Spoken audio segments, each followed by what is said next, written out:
perhaps now subconsciously wants to colonize Korea and parts of China. Taiwan wants a nuclear deterrent, and the South Koreans trust no bitch.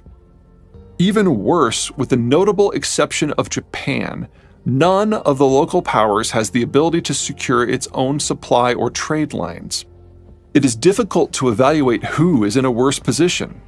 South Korea and Taiwan, who suffer a near-complete dependence upon American strategic naval overwatch, or China, who would have to punch through the waters of multiple hostile combatants, including all the countries of the chain, as well as a half dozen more choke points to reach any market or resource access that matters, using a navy that is largely only capable of coastal operations.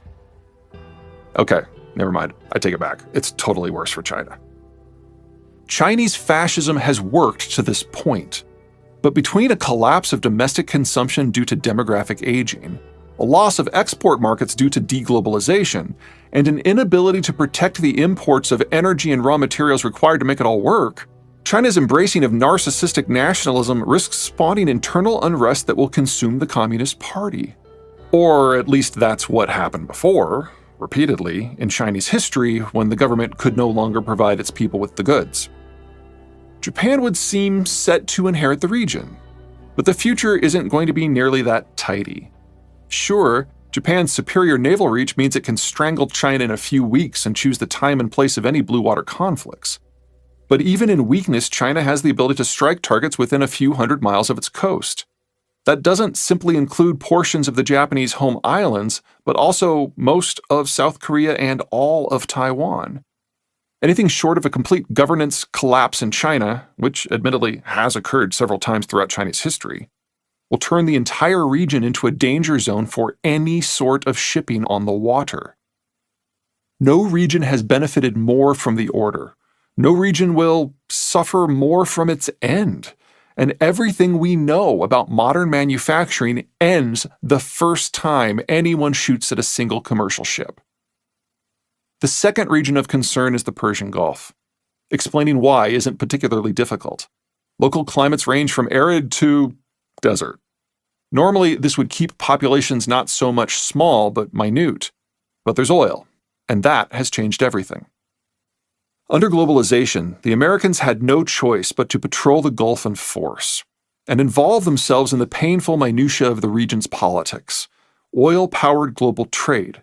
Global trade powered the American alliance, and the American alliance powered American security. Without the Gulf being relatively peaceful, and by historical standards, the Gulf since 1950 has been relatively peaceable, America's global strategy would have been dead on arrival. That oil, combined with the Americans' presence, has transformed the region's possibilities.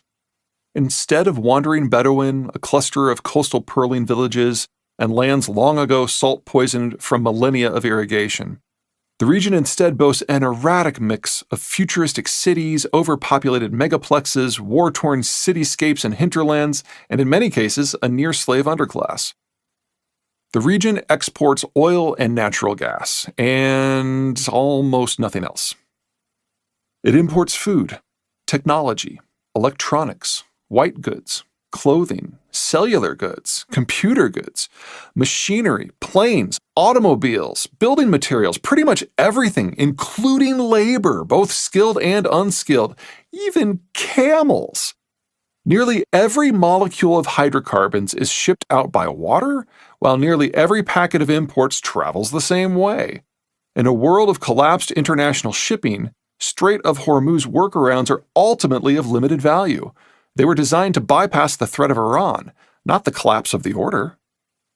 This does not mean the region will vanish from humanity's collective radar. What the Gulf has, oil, is what South Asia, East Asia, and Europe will all desperately need.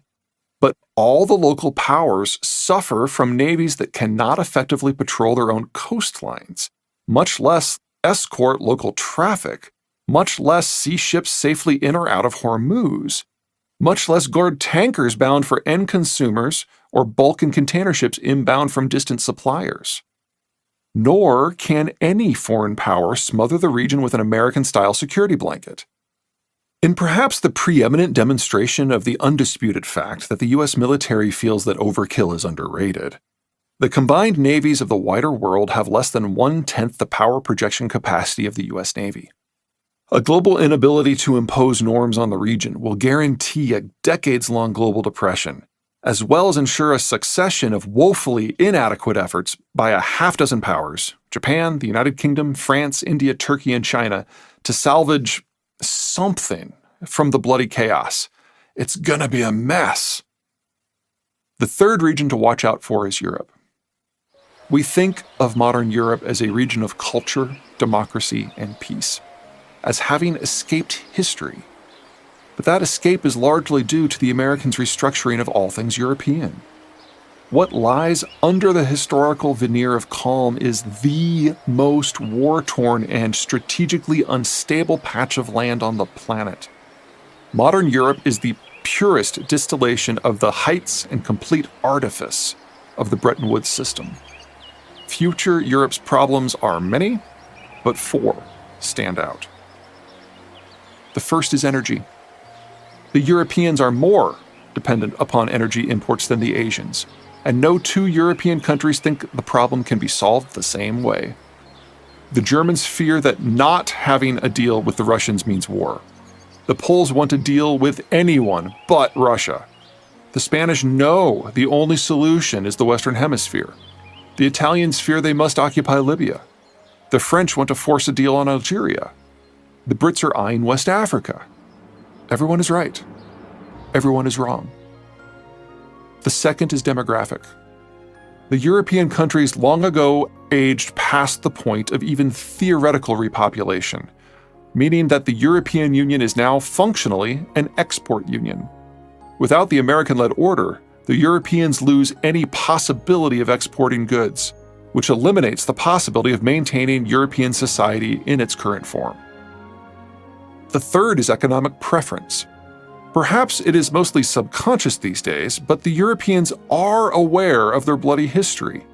A large number of conscious decisions were made by European leaders to remodel their system with a socialist bent, so their populations would be vested within their collective systems. This worked. This worked well. But only in the context of the order, with the Americans paying for the bulk of defense costs and enabling growth that the Europeans could have never fostered themselves. Deglobalize, and Europe's demographics and lack of global reach suggest that permanent recession is among the better interpretations of the geopolitical tea leaves. I do not see a path forward in which the core of the European socialist democratic model can survive. The fourth and final problem: not all European states are created equal. For every British heavyweight, there is a Greek basket case. For every insulated France, there is a vulnerable Latvia. Some countries are secure or rich or have a tradition of power projection. Others are vulnerable or poor or are a little more than historical doormats. Perhaps worst of all, the biggest economic player, Germany, is the one with no options but to be the centerweight of everything. While the 2 countries with the greatest capacity to go solo, France and the United Kingdom, hedged their bets and never really integrated with the rest of Europe. There is little reason to expect the French to use their reach to benefit Europe, and there is no reason to expect assistance from the British, who formally seceded from the European Union in 2020. History, unfortunately, offers us some fairly clear paths forward. As the reliability of long-haul maritime transport evaporates, and the United States, by far Europe's largest market, goes its own way, the Europeans will put a premium on protecting what they have and know, their own supply chains and their own markets. That Europe is starting as the most protectionist set of economies in the order era doesn't help. The end result will be the creation of several mini-Europes as various major powers attempt to throw economic, cultural, and in some cases military nets over wider regions. The United Kingdom, France, Germany, Sweden, and Turkey will all go their own way and attempt to attract and/or coerce select neighbors to come along for the ride.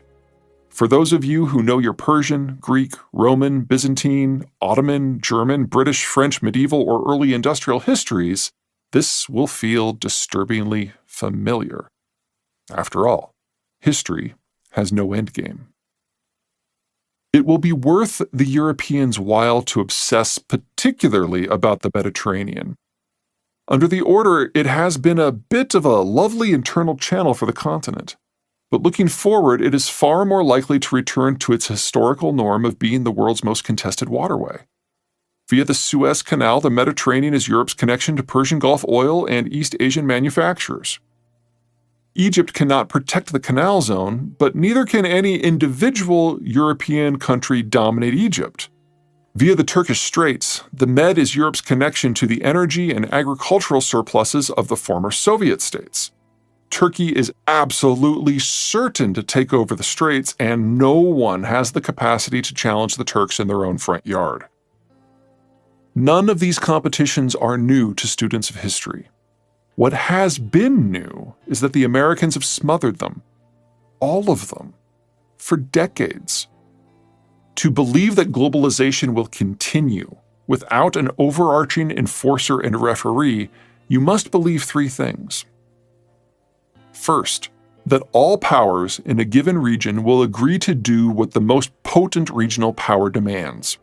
That the Japanese and Taiwanese will accede to Chinese efforts to redefine the structural, economic, political, and military arrangements of East Asia. That the French, Poles, Danes, Dutch, and Hungarians, among others, will actively transfer wealth and control to Germany as the Germans age into obsolescence. That Saudi Arabia, Iraq, Kuwait, Qatar, Bahrain, and the United Arab Emirates will defer to Iran on issues of regional control and oil policy. That Ukraine, Estonia, Latvia, Lithuania, Sweden, Finland, Poland, Moldova, Romania, and Uzbekistan will not resist Russia reasserting control over all of them. That Pakistan will accede to India being large and in charge. That Iran, Iraq, Syria, Russia, and Germany will not resist Turkey muscling itself up to the big table. That the various African nations will quietly accede to a renewed colonial wave. The Americans have held all these reckonings in abeyance since 1945. Now remove the American security environment. Look at the map with fresh eyes. Look at any map with fresh eyes. Second, you must believe that certain tools of statecraft will remain firmly off the table, most notably military tools.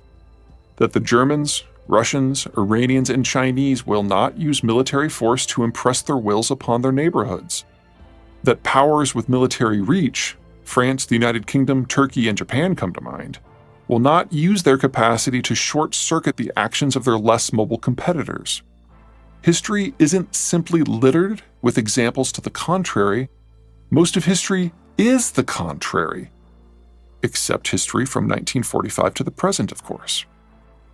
Third, you must believe that the dominant regional powers will not come into conflict. That the Russians and Germans, the Chinese and Indians, the Russians and Chinese, the Turks and the Russians, the Turks and the Iranians will always see eye to eye.